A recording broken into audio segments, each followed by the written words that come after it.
Hi, my name is Udit and I work in Germany as a finance manager. In today's video, we are going to have a different perspective on the power of compounding. A lot has been said and written about the power of compounding in personal finance literature and also in the personal finance content that is available on digital media. Today, we are going to try and have a different perspective on how to see power of compounding. You might have seen or read about the systematic investment plan wherein a small amount which is invested regularly over a very long period of time compounds into a large amount. For example, if you invest 1500 for a period of 25 years assuming 12% annual rate of return, then this money roughly grows to 2 million after 25 years.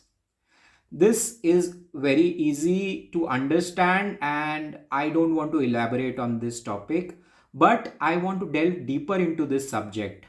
There is nothing wrong with this approach of systematic investment plan wherein you investing small amounts over a prolonged period of time. With dollar cost averaging, you will be able to make good amount of money. But let's try and delve deeper into this subject by breaking down the formula of compound interest. So compound interest comprises of three elements. One is the principal invested, the other is the rate of return, and the other is the time for which the amount is invested.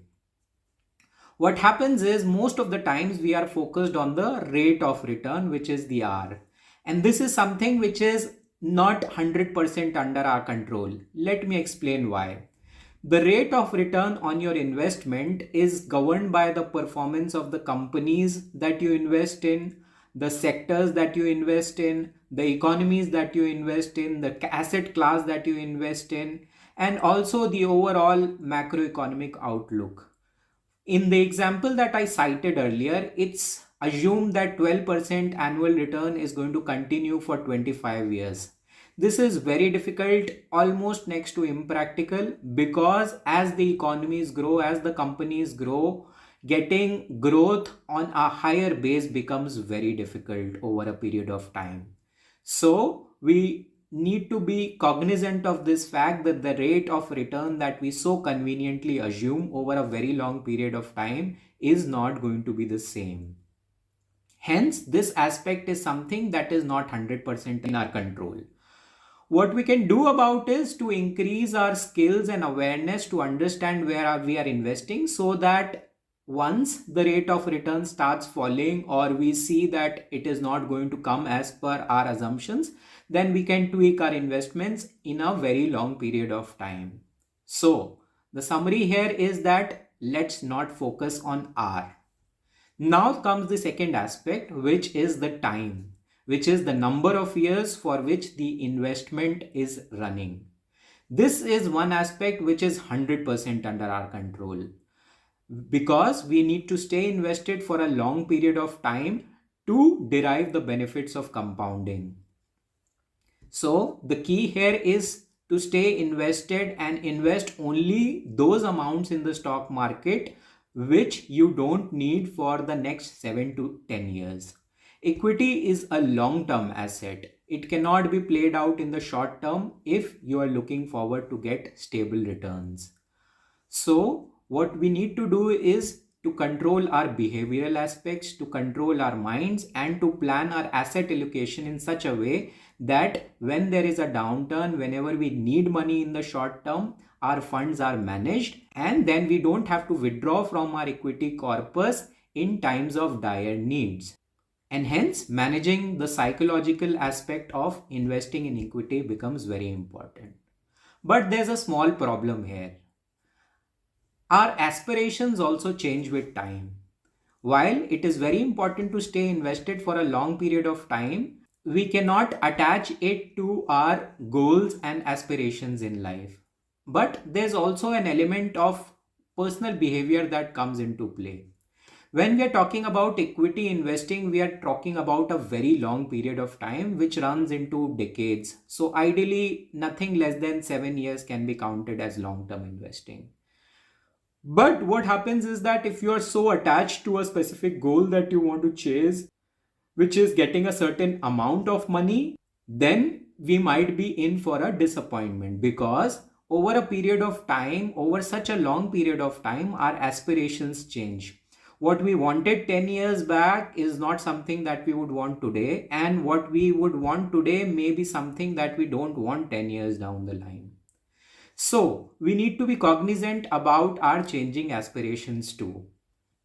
And therefore comes the most important part of the principle. The third component, which is 100% under our control, which is basically the amount that we save from our primary incomes and deploy to invest in the markets or any of the asset classes that we want to invest into. And this principle is 100% under our control. How we can go ahead with increasing that principle is to lead a frugal lifestyle, to have a savings mindset, and most importantly, looking forward to increase our savings rate by growing our income. And how do we grow our income? Is by focusing on our skill sets, sharpening our existing skill sets, and gaining new skills, and being successful in our primary occupation, which can be a job, which can be a business that you're running, so that your incomes grow with time and you are able to deploy more money into the markets or any of the asset classes that you're investing in. So being frugal and increasing your income should be the primary focus, instead of focusing on the rate of return or the number of years. Why I'm saying number of years should not be your primary goal? Because, like I said, the aspirations also keep on changing with time.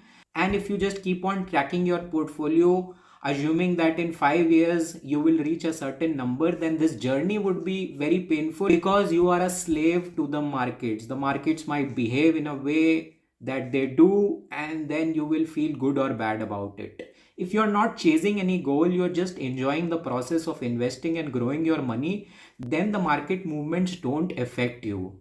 You're focusing on personal growth, you're focusing on spending time with your family, taking vacations, enjoying your job, growing in your career, and meanwhile your money is working for you. So you need to enjoy the process. And this is the point that I wanted to bring in, that for accruing the benefits of compounding, let it run for a long period of time, which is under your control. But most importantly, focus on increasing the principal amount, which is the amount that you deploy towards investments. And how do you grow it? Like I said, gain more skills, be more productive, find ways to increase your income in your business or from your job. Remember that markets are not a way of making money, markets are a way of growing wealth over a long period of time.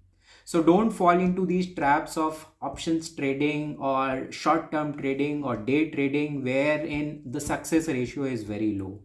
Enjoy the process, enjoy the growth in your career that comes by, enjoy the journey. And this is the point that I wanted to put forward here, wherein we need to enjoy the process.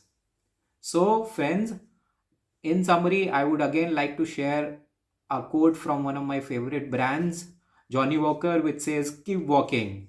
And also the tagline from Reliance, "Growth is life." And growth should be the primary goal that we should chase in our investment and life journey. Thank you.